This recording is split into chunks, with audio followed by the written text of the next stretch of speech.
Hey now! What is up, everybody?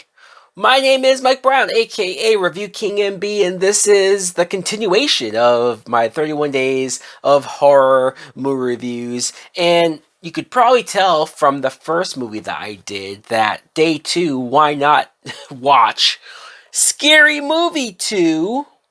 This isn't like the first time I've seen it, but it's been quite a few years since I have watched Scary Movie 2. This is a 2001 film, just 1 year after the first movie, which was a huge success. So obviously the studio said, Wayans, get to going.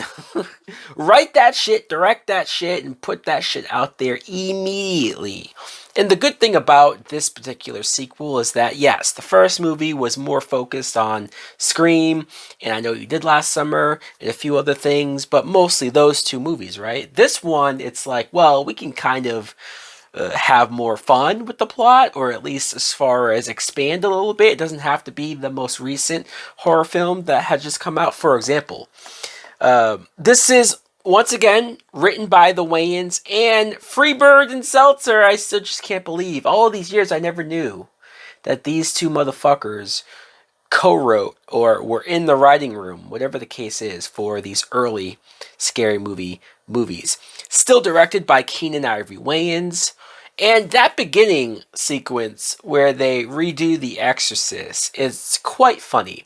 And just the fact that the Wayans had all of those white people learn mystical, shake your ass, but watch yourself. I can't get enough of the fact that they knew the words. That was impressive.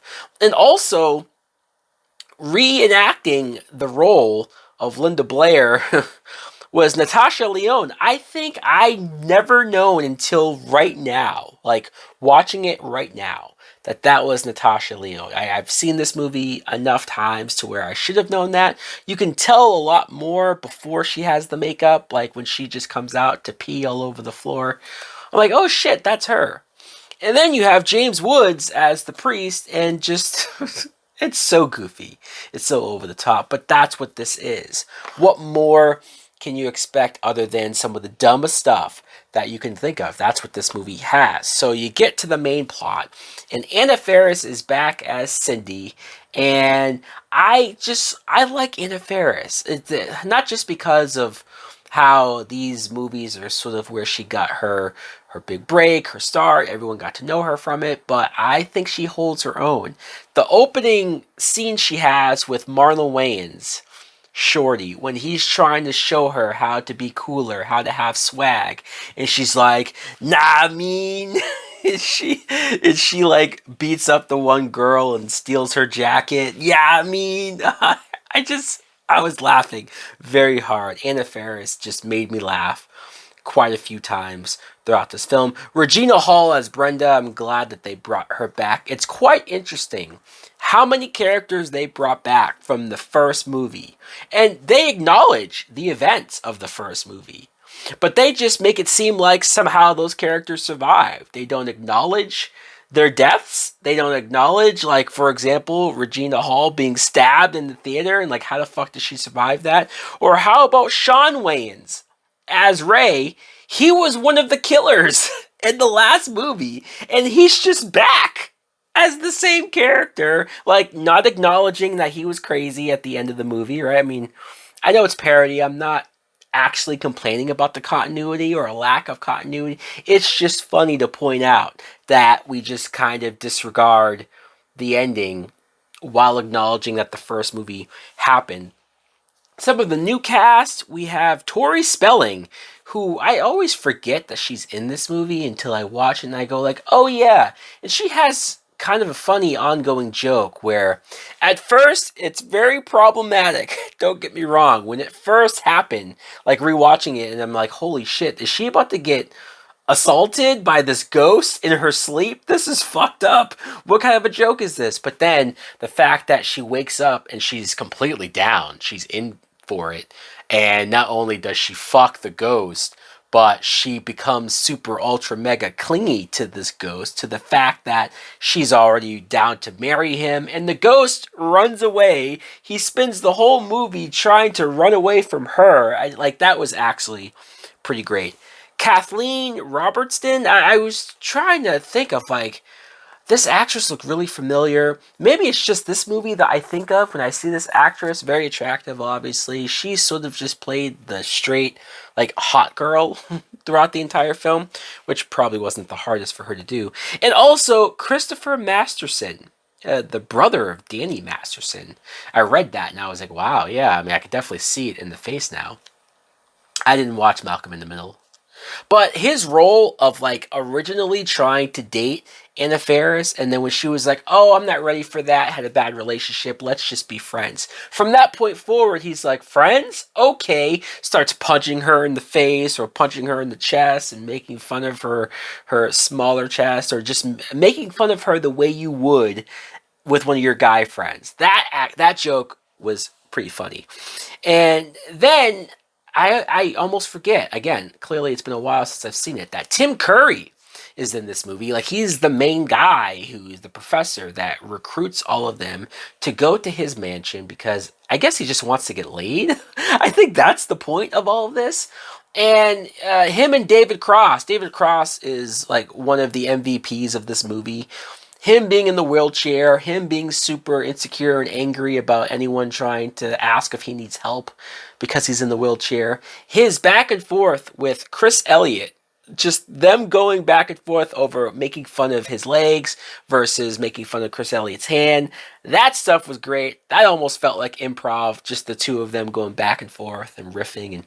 And Chris Elliott, man, the jokes of him with his little dinky hand should get tired and old and played after like the second time. But for some reason, they keep going, they keep going, and they keep going, and it's funny every single fucking time because it's the awkwardness. It's how awkward he plays it, how weird he plays it, and how much people react to just how gross his fucking hand is.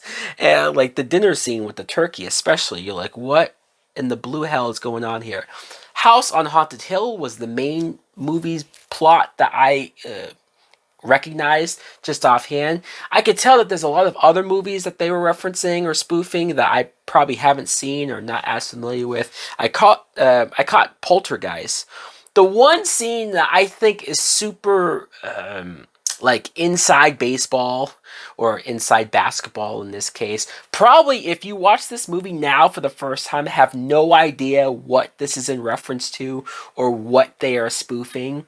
But the scene where they do the basketball thing and they're all dribbling the basketball and they pass it to each other and they start dancing and it's it's that had me dying laughing so hard, maybe the hardest I laughed in this movie, because I'm old enough to remember those dumb Nike basketball commercials in the early 2000s where it was this. You know, it was like just them, it was just people dribbling the basketball. And it was like, okay, that sure. So them doing that, I loved it. I did. Also, Sydney fighting the cat it's so dumb. It's so cheesy, it's so over the top, it's so juvenile, which is, yes, a lot of things in this movie is juvenile.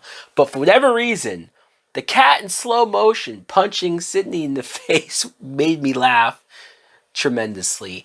And yes, there are some jokes that maybe are a little too juvenile or a little too gross, a little too much poop humor or vomit humor or sex jokes that you kind of go like, all right, I could see myself as an early teenager laughing harder at those jokes, whereas now maybe not so much. But the other jokes, I laughed enough times hard throughout this movie to where I can kind of just either forgive it or move past it because I'm focusing on the other things that did make me laugh. For example, I mentioned before that I'm just sort of whatever about Marlon Wayans, right?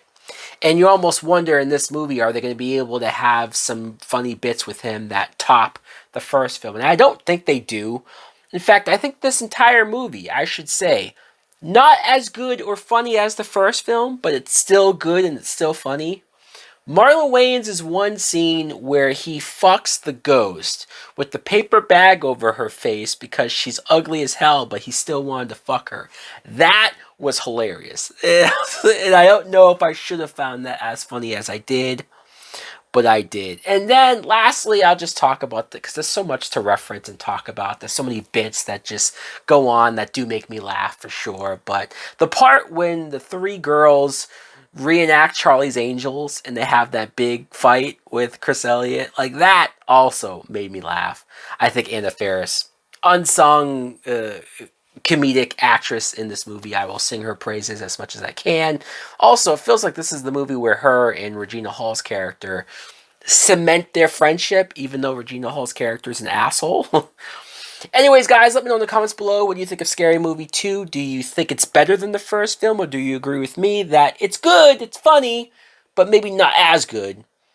Thanks for watching. Like, comment, subscribe. Later!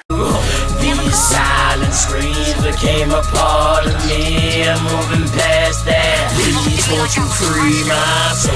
Can't hardly breathe in this society. I'm just a madman. Please, misery.